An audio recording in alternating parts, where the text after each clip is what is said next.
ఉత్తమ, మేనక మొదలైన దేవకాంతలు, వినాయకుడు, కుమారస్వామి, వీరభద్రుడు, నందీశ్వరుడు మొదలైన ప్రమదగణాలు సభయందు ఉన్నారు. వీరందరి మధ్య సతీ సమేతంగా కొలువై ఉన్న ఆ పరమేశ్వరుని ముందు నారద తుంగురులు శివలీలను గానం చేస్తూ ఉన్నారు. వాళ్ళ గానానికి అనుగుణంగా మరికొంతమంది దేవతలు వాయిద్యాలు వాయిస్తూ తాళం వేస్తూ ఉంటే రంభ మొదలైన అప్సరసలు రమ్యంగా నాట్యం చేస్తూ ఉన్నారు.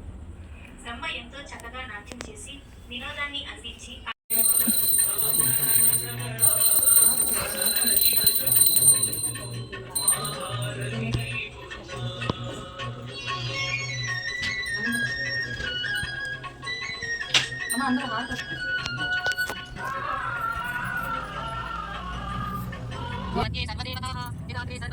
सर्वदेवताः